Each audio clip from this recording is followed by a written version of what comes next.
নমস্কার। আজকে কথা কাহিনীর এই পর্বে আমরা যেটা শুরু করেছিলাম 8ই মার্চ নারী দিবস।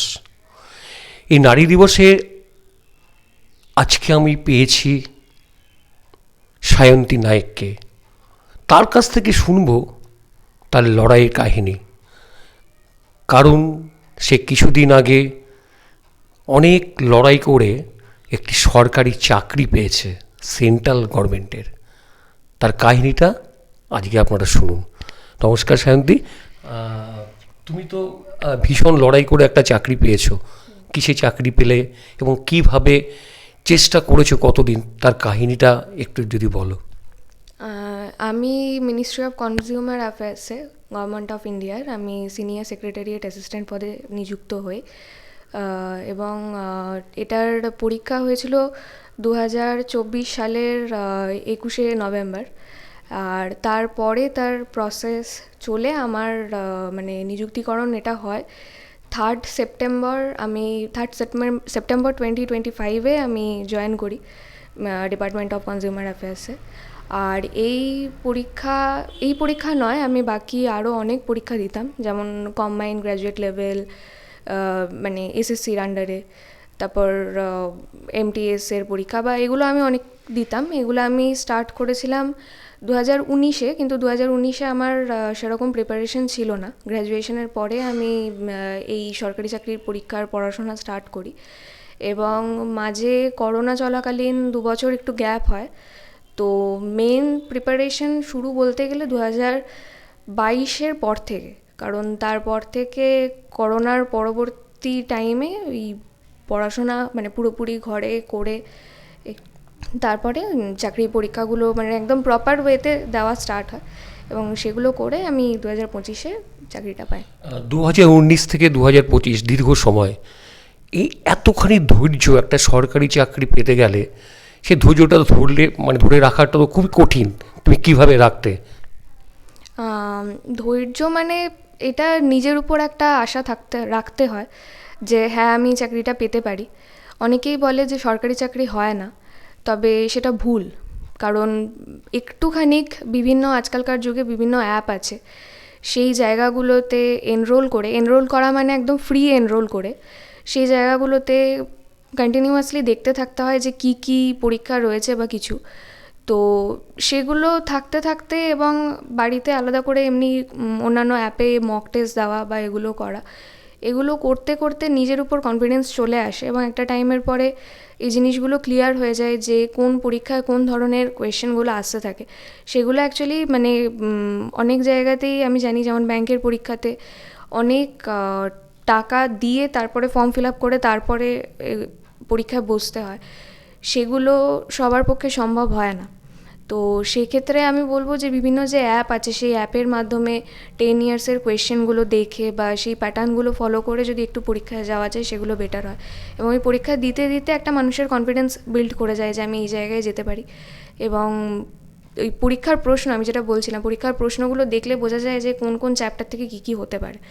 তো সেই আইডিয়াটা আস্তে আস্তে হয়ে যায়। হ্যাঁ, টাইমটা অনেকটা বেশি, কারণ মাঝে করোনার টাইমটাতে কোনো পরীক্ষা টরীক্ষা সেরমভাবে কিছু হতো না, বা আমরা যেহেতু মানে কখনোই অনলাইন পড়াশোনাটা করিনি, সেটা একটা বিশাল বড় ফ্যাক্টর হয়ে গেছিলো আমাদের ক্ষেত্রে। কিন্তু ধৈর্য রাখতে হয়, ধৈর্য না রাখলে সরকারি চাকরি সম্ভব নয়। তোমার এই সাফল্যর পিছনে কারা কারা রয়েছে? তুমি তো চেষ্টা করেছো ঠিকই, কিন্তু একটা জায়গায় মানে সাফল্য পেতে গেলে কেউ না কেউ তার পেছনে থাকে। তাদের মধ্যে তাদের কথা যদি একটু বলো। সবার প্রথমে বলবো আমার বাবা মার কথা। আমি ছোটোর থেকে তাদের কাছেই, মানে আমার আর কিছু নেই, আমার ফ্যামিলি মানে শুধু আমার বাবা আর মা। তো তাদের সাপোর্ট ছাড়া, তারা প্রচুর লড়াই করেছে আমার জন্য, মানে একমাত্র সন্তান আমি। আমার কোনো কিছুতে কোনো খামতি ছিল না, মানে খামতি তারা রাখেনি। তারা ছোটোর থেকে যথেষ্ট আদর যত্নে বড় করেছে এবং একটা টাইমে যখন ওই টাইমটাতে যখন নিজে ডিপ্রেসড হয়ে পড়তাম, আমি মনে করতাম যে অন্য কোথাও চাকরির জন্য চেষ্টা করি, যেমন প্রাইভেটে বা কোথাও, তারাই সেই সাহসটা জোগাতো যে কেন, আরেকটু দেখ, আরেকটু ওয়েট কর। এবং সবার প্রথম হচ্ছে তারা, এবং তাছাড়াও আমি রাইসে টিউশন নিতাম, সেখানে পড়েছি আমি। সেখানকার টিচাররাও আমাকে প্রচুর হেল্প করেছে। যখন মানে সময় হয়েছে আমি তাদেরকে কল করেছি, আমি সবসময় তাদেরকে পেয়েছি। এবং বাকি আমি আরেকজনের কথা না বললেই নয়, যিনি আমার বাড়ির খুব কাছে থাকেন এবং তিনি একজন WBSS ক্যাডারের মানে গেজেটেড অফিসার।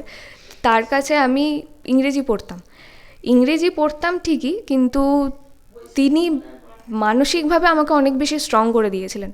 আমি তার কাছে ছোটোবেলায় পড়তাম, মাঝে কিছুদিন গ্যাপ ছিল, সেই টাইমটা আমি রাইসে পড়তাম, এবং তারপরে সেই মানুষটার কাছে আমি আবার যেতে বাধ্য হই, কারণ আমি মানসিকভাবে খুব ভেঙে পড়েছিলাম, এত বছর হয়ে গেছিলো। এবং প্রত্যেকটা জায়গাতেই আমার ফল্ট হচ্ছিল যে আমি টায়ার 1 ক্লিয়ার করছিলাম, টায়ার 2 ক্লিয়ার করছিলাম, হয়তো টায়ার 3-তে গিয়ে আমার প্রবলেম হচ্ছে বা টায়ার 2-তে গিয়ে আমার প্রবলেম হচ্ছে। তো সেই সময়টাতে কারোর একটা বলার খুব দরকার ছিল যে না তুই পারবি। এই জিনিসটা আমি সেই মানুষটার কাছ থেকে পেয়েছিলাম, আমার ইংলিশ স্যার। আর বাকি তার নাম গৌতম দাস। আচ্ছা, তো এই মানুষের অবদানগুলো মনে রাখতেই হবে। আজকে তো তুমি চাকরি করছো, এতদিন কলেজে গেছো, কলেজের জীবন আর কর্মক্ষেত্র, সেখানে নারীদের কি অবস্থা? কলেজে আমি যেতাম, মানে আমি অ্যাকচুয়ালি ভীষণ হোম বাউন্ড পার্সন, মানে আমি খুব একটা বাইরে ঘুরতে যাওয়া, বন্ধুদের সাথে আড্ডা মারা, এইসব কোনোদিনও আমার খুব একটা ছিল না। তবে কলেজে আমার কোনো অসুবিধা কোনোদিনও আমি দেখিনি, এবং অফিসের ক্ষেত্রে তো একদমই না। মানে অফিসে ওখানে এই মানে ক্যাডারের চাকরি করেও আমাদের যারা উচ্চপদস্থ কর্মচারী, মানে আমাদের থেকে যারা আপার লেভেলে রয়েছে, তারা খুব সম্মান দেন, এটা আমি বলতে চাই। এবং কোনো অসুবিধা, একটা সামান্য অসুবিধা, মানে আমি দেখেছি আমার মায়ের শরীর খারাপ, আমি যদি কোনো দিন তাদেরকে বলেছি যে আজকে আমার মায়ের শরীরটা খারাপ, আমি কি একটু আগে যেতে পারি, মানে হঠাৎ করে যেন মনে হয় যে আমার যে অ্যাসাইন্ড ওয়ার্কগুলো রয়েছে সেগুলো আস্তে আস্তে কমতে থাকে। সবাই বলে এটা আমি করে নিচ্ছি, ওটা আমি করে নিচ্ছি, তুমি আজকে তাড়াতাড়ি চলে যাও, এরম করে তারা ভীষণ হেল্প করতে থাকে। কলেজের ক্ষেত্রেও মানে সেরকম অ্যাকচুয়ালি আমাদের আগে কলেজের অ্যাটেন্ডেন্সের অতটা সমস্যা ছিল না। তো কিন্তু কলেজেও কোনো অসুবিধা হলে আমি যদি সবাইকে বলতাম, তো সেখানেও খুব সবাই হেল্প করতো। আর অফিসের ক্ষেত্রে তো আমি বলবোই, মানে দে আর ভেরি মাচ কোঅপারেটিভ। আর তোমার এখন আজকের দিনে দাঁড়িয়ে তুমি তোমার মতো বয়সী যারা সরকারি চাকরির চেষ্টা করছে তাদেরকে তুমি কি বলবে, কি অনুপ্রেরণা দেবে? পড়াশোনা চালিয়ে যাও আর হাল ছেড়ো না, হাল ছাড়লেই মুশকিল। ওই বিশ্বাস রাখতে হবে আর ধৈর্য রাখতে হবে, ধৈর্য ছাড়া সরকারি চাকরি সম্ভব নয়। ধৈর্য ছাড়া সরকারি চাকরি সম্ভব না। যারা ইয়ং জেনারেশন, তোমরা শুনলে ভালো করে, আমি আশা করি তোমরা এই কথাগুলো মন দিয়ে যদি শুনতে পারো বা শুনতে চাও, তাহলে তোমরা একদিন সফল হবেই হবে, হবেই হবে। এই আশা রেখে তোমাদের ভালো হোক, সায়ন্তীর ভালো হোক, এই লড়াই আগামী দিনে যেন আরও অন্য লড়াই গিয়ে আরও ভালো লড়াই করতে পারে, এই কামনা করে সায়ন্তীকে শুভেচ্ছা জানিয়ে আমাদের এই ছোট্ট অনুষ্ঠান শেষ করলাম। নমস্কার। আপনারা জানেন আমি ভারতীয় জীবন বীমা নিগমের সঙ্গে জড়িত এবং কথা ও কাহিনী, তার তরফ থেকে একটি ছোট্ট মেমেন্টো সায়ন্তীর হাতে তুলে দিচ্ছি, আপনারা একটু জোরে হাততালি দেবেন।